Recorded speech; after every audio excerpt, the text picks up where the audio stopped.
Definitely see the caption below regarding the type of flour probably best suited for most places. Here in the UK, bread flour is absolutely recommended, but just do see the notes below.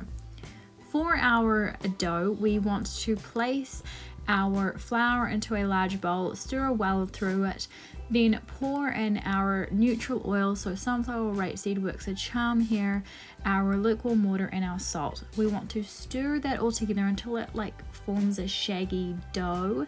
Then we want to knead until it's nice and smooth, so approximately 2 minutes of kneading by hand here. We want to simply shape it into a nice ball, cover it and set it aside for 30 minutes to rest, which gives us time to make our filling. So there are a couple of steps here. First, we begin by toasting our breadcrumbs. So we place half our butter, so 40 grams or 3 tablespoons of our butter, into a saucepan or a skillet you see here, alongside our breadcrumbs once they're all melty on low to medium heat. And then we literally just continuously stir until our breadcrumbs are really nicely toasted through and that butter has coated every single little piece. Set those aside, and then we place our apples, our lemon juice, our sugar, our ground cinnamon and our raisins into a bowl. Raisins are super traditional here. I know a lot of people have very strong feelings about them in baking though, so do leave out if you hate them. It is going to be great without them as well. Stir those all together and then set them aside to get the juices kind of flowing out of those apples. Now we want to preheat our oven to 180 degrees Celsius or 350 degrees Fahrenheit, and we want to roll our pastry out. I recommend rolling out on top of the baking paper that you will be baking your strudel on. This serves as a great border as this pastry needs to be super thin, and so was so big I literally couldn't fit it into my frame, as you see here.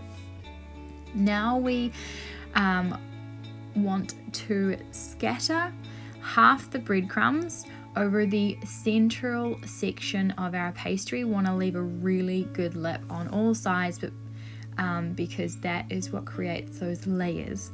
So we'll want to add in all of the apple mixture.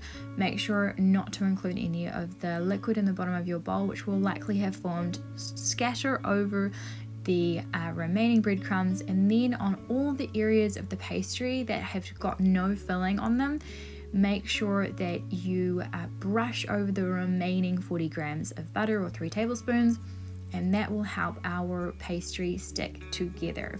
So we want to begin by folding the 2 edges on the left and right side of effectively our workspace, as you see me doing here. We want to fold them. They're effectively kind of holding our filling in place, but it's really, we want to make sure they're as snug as possible, but it's really the point where we fold over the other ends, so the lower end if we're standing in front of it here, and the top end where we want to make sure that the pastry is as snugly against those apples as possible, and that there's no stray apple with a pierce that's got a corner that's going to pierce through our super fine pastry here. So just work it. It can be a little finicky, but you'll get there.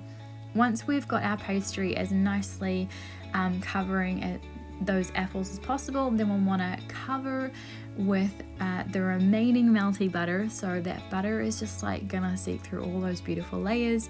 And then we want to place on that baking tray, which we measured out earlier and then we removed to make it as nice and easy as possible for us to get that pastry as thin as possible. And then we want to bake for 50 minutes until it's nicely golden, and then remove to cool completely before we scatter with a little icing sugar and slice and serve. You can serve with whipped cream if you so wish.